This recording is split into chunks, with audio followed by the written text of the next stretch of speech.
저는 오늘 세계에서 가장 좋은 대학 중 한 곳의 졸업식에 여러분들과 같이 하게 되어 영광입니다. 사실 저는 대학을 나오지 못했습니다. 이번이 제가 대학 졸업식을 가장 가까이 접한 경우일 것입니다. 오늘 저는 여러분께 제 인생의 3가지 이야기를 말씀드리고자 합니다. 그렇습니다. 별로 거창하지 않습니다. 딱 3가지입니다. 첫 번째 이야기는 작은 점들의 연결에 관한 것입니다. 저는 리드 칼리지를 다니다가 6개월 만에 그만두었습니다. 이후 18개월 정도 청강생으로 지내다가 마침내 그만두었습니다. 그렇다면 제가 왜 그만두었을까요? 그 이유는 제가 태어나기 이전으로 거슬러 올라갑니다. 저의 친어머니께서는 젊은 미혼의 대학원생이셨는데 저를 입양시키기로 마음을 먹었습니다. 어머니께서는 대학을 나온 분들에게 입양시켜야 한다고 강하게 믿으셨고, 덕분에 저는 태어나자마자 어느 변호사 부부에게 입양되기로 되어 있었습니다. 하지만 저를 입양키로 한 부부는 마음을 바꿔 자신들은 사실 여자아이를 원한다고 했습니다.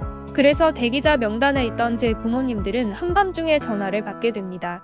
예상과 다른 사내아이가 생겼습니다. 입양하시겠습니까? 부모님들은 답하셨습니다. 네, 당연하죠.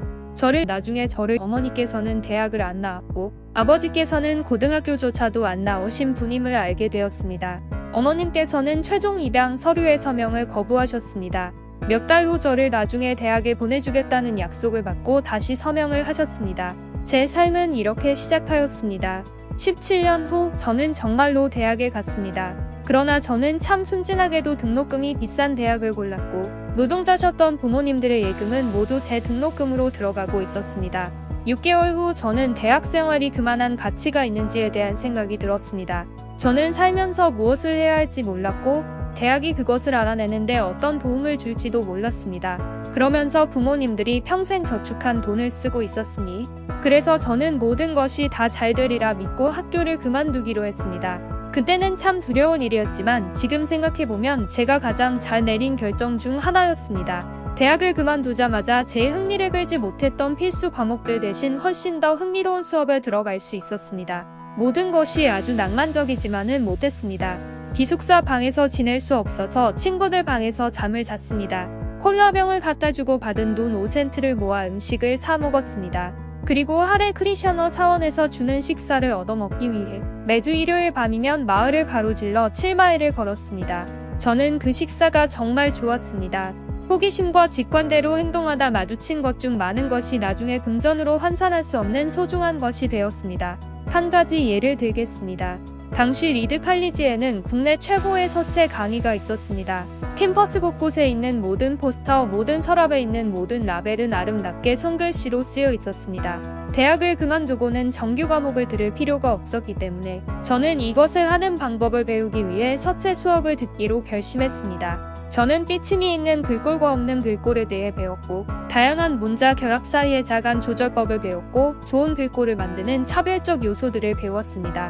그것은 아름답고 벽사적이며 과학이 포착할 수 없는 방식으로 예술적으로 미묘했습니다. 그리고 저는 그것이 매력적이라고 생각했습니다. 이렇게 배운 것이 제 인생에서 어느 형태로든 적용되리라는 기대는 전혀 없었습니다. 그러나 10년 후 저희가 최초의 매킨토시 컴퓨터를 구상하던 당시 이 모든 것이 되살아났고 저희는 이를 맥 매킨토시로 디자인했습니다. 맥은 아름다운 글꼴을 가진 최초의 컴퓨터였습니다. 제가 대학에서 바로 그 수업을 듣지 않았다면 맥은 다양한 글꼴이나 적정 기울의 자간을 가진 폰트 등을 가질 수 없었을 겁니다. 그리고 윈도우는 맥을 따라했기 때문에 어느 PC도 멋진 서체를 가질 수 없었을 겁니다. 제가 그만두지 않았다면 저는 그 서체 강의를 들을 수 없었을 것이고 그랬다면 오늘날과 같은 멋진 서체를 가진 PC는 없었을 것입니다. 물론 대학 시절에는 당시의 경험점들이 앞으로 연관을 갖게 되리라고는 생각지 못했습니다. 하지만 10년 후 되돌아보니 너무나도 분명했습니다.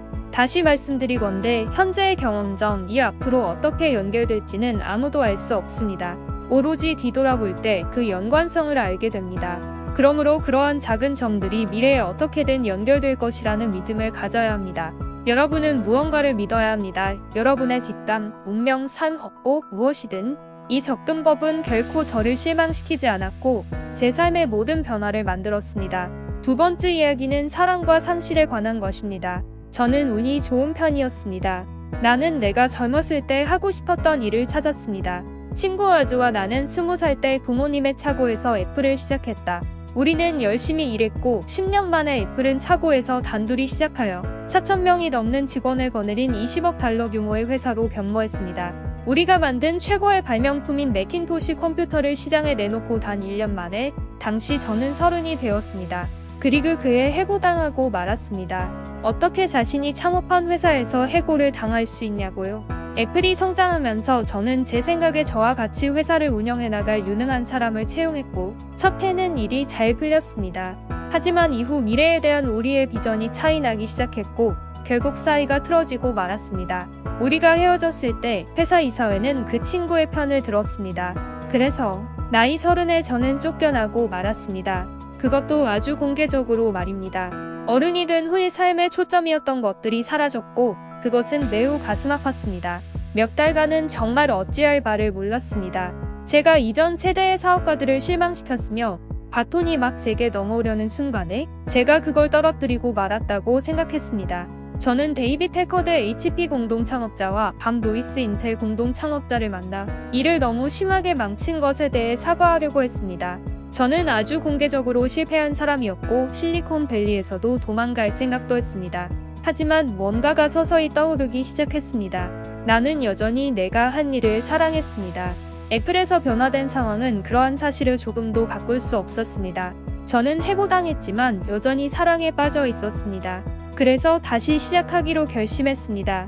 그때는 전혀 몰랐지만 애플에서의 해고는 제 인생 최고의 사건이 되었습니다. 그 사건은 제가 성공의 중압감이 모든 것이 불확실한 초심자의 가벼운 마음으로 대체되었습니다. 이를 통해 저는 인생에서 가장 창의적인 시기 중 하나로 들어갈 수 있게 해주었습니다. 이후 5년간 저는 네스트라고 하는 회사와 픽사라는 또 다른 회사를 시작했고 제 아내가 될 멋진 여성을 만나 사랑에 빠졌습니다. 픽사는 발전을 거듭하여 세계 최초의 컴퓨터 애니메이션 영화인 토이스토리를 만들어냈고 현재 전 세계에서 가장 성공한 애니메이션 스튜디오입니다. 이후 놀랍게도 애플은 넥스트를 인수했고 저는 애플로 돌아왔으며 우리가 개발했던 기술은 오늘날 애플의 중흥을 이루어낸 핵심이 되었습니다. 그리고 로렌과 저는 같이 아름다운 가정을 이루었습니다. 저는 애플에서 해고되지 않았더라면 이런 일들이 단 하나도 이루어지지 않았을 거라 확신합니다. 입에는 무척 쓴 약이었지만 환자는 그 약이 필요했던 것 같습니다. 때론 인생에서 당신의 머리를 벽돌로 때리는 일이 벌어지기도 합니다. 믿음을 잃지 마세요. 하건컨대 제가 일을 계속해 나갈 수 있었던 유일한 힘은 제가 하는 일을 사랑했다는 점입니다. 당신이 사랑하는 것을 찾으십시오. 이는 사랑하는 사람들뿐만 아니라 일에도 해당됩니다. 여러분의 일은 여러분 인생의 많은 부분을 채울 것이며 따라서 진정 만족할 수 있는 유일한 방법은 당신이 훌륭한 일이라고 믿는 일을 하는 것입니다. 그리고 그 훌륭한 일을 해낼 수 있는 유일한 방법은 당신이 하는 일을 사랑하는 것입니다.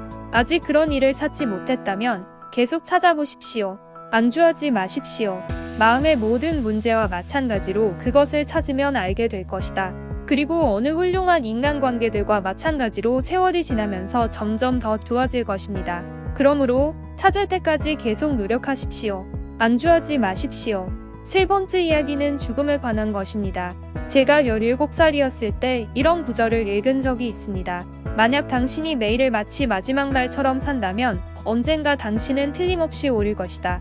저는 이 글에 강한 인상을 받았고 이후 33년간 매일 아침 거울을 들여다보며 저 자신에게 물어왔습니다. 오늘이 내 인생의 마지막 날이라면 내가 오늘 하려 하는 일을 하고 싶을까? 그리고 그 대답이 여러 날 동안 계속해서 아니요라고 나올 때마다 저는 무언가 바꿀 필요가 있다는 것을 깨달았습니다. 제가 죽을 날이 그리 멀지 않았음을 기억하는 것은 이제껏 인생에서 중요한 결정들을 내리는데 도움이 된 가장 중요한 도구였습니다. 왜냐하면 외부의 모든 기대, 자존심, 난처함이나 실패에 대한 두려움 등 거의 모든 것은 죽음 앞에서는 그냥 사라지고 진정으로 중요한 것만 남기 때문입니다. 자신의 죽음을 생각하는 것은 제가 아는 방법 중 자신이 무언가 잃을 것이 있다는 함정을 피하는 가장 좋은 방법입니다. 여러분은 이미 아무것도 가진 게 여러분의 마음을 따르지 않을 이유가 없습니다. 약 1년 전 저는 암 진단을 받았습니다. 아침 7시 30분에 검사를 받았는데 제 췌장에 종양이 있음이 확인되었습니다. 저는 췌장이 무엇인지조차 잘 몰랐습니다. 의사들은 치료가 불가능한 암의 일종이며 3개월에서 6개월밖에 살 수 없을 것이라고 했습니다. 의사는 집에 가서 내일을 정리하라고 조언했습니다. 이것은 죽음을 준비하라는 의사의 신호였습니다. 이는 자녀들에게 앞으로 10년간 할 이야기를 단 몇 달 만에 다 해보라는 뜻입니다. 이는 모든 일을 잘 정리해서 가족들이 좀 편안히 받아들일 수 있도록 하라는 뜻입니다. 작별 인사를 하라는 뜻입니다.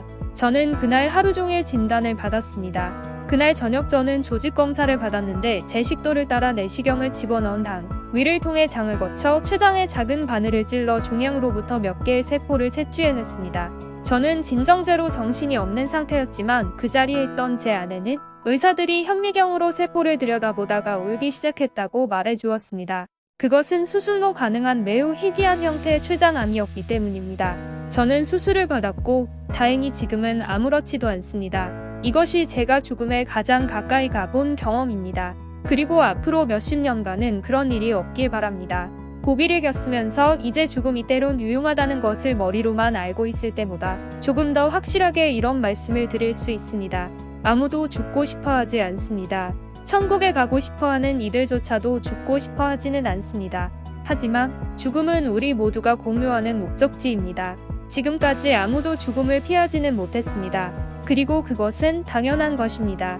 왜냐하면 죽음은 생명이 만들어낸 거의 최고의 발명품이기 때문입니다. 죽음은 삶을 변화시키는 원동력입니다. 죽음은 낡은 것을 치우고 새로운 것의 길을 열어줍니다. 지금 당장은 여러분이 새로운 것입니다. 하지만 그리 머지않은 미래에 점차 여러분은 낡은 타인이 만든 사고의 덫에 빠지지 마십시오. 이는 타인 생각의 산물에 맞춰 사는 것입니다. 타인의 시끄러운 의견이 당신 내면의 소리를 파묻어 버리도록 두지 마시고 가장 중요한 것은 여러분의 심장과 직관을 따르는 용기를 가지세요. 당신의 마음과 직관은 당신이 진정 무엇이 되고 싶은지를 이미 알고 있습니다. 다른 모든 것들은 부차적인 것들일 뿐입니다. 제가 젊었을 때 지구 대백과라는 대단한 발행물이 있었습니다. 저희 세대 때는 마치 성경과도 같은 책이었지요. 여기에서 그리 멀지 않은 멜론 파크에 살던 스튜어트 브랜드라는 사람이 만들었는데 그는 나름의 시적인 느낌을 더해서 책을 출간하였습니다. 1960년대로 개인용 컴퓨터와 데스크톱 출판이 나오기 전이어서 타자기, 가미, 폴라로이드 카메라 등으로 모두 만들어졌습니다. 말하자면 종이책 형태의 구글 같은 것이었는데 구글이 나오기 35년 전의 일입니다. 이상적이었고 깔끔한 도구와 훌륭한 개념들로 넘쳐났습니다. 스튜어트와 그의 팀은 지구 대백과를 몇 회 더 발행했고 예정했던 횟수를 모두 채우고 나서는 최종호를 발행했습니다. 70년대 중반으로 제가 여러분 나이쯤 되었을 때입니다. 최종호의 뒷표지에는 이른 아침 어느 시골길의 사진이 실려 있었는데 상당한 모험심을 가진 사람이 히치하이킹을 해볼 것 같은 곳이었습니다. 사진 아래에 이런 말이 있었습니다. 계속 갈망하고 계속 바보처럼 불가능에 도전해라. 그것은 그들이 모든 일을 마치고 사라지며 남긴 작별 인사였습니다. 저는 스스로가 언제나 그러길 바래왔습니다. 이제 졸업 후 새롭게 시작하는 여러분께 같은 말씀을 빌어드립니다. 계속 갈망하고 계속 바보처럼 불가능에 도전해라. 대단히 감사합니다.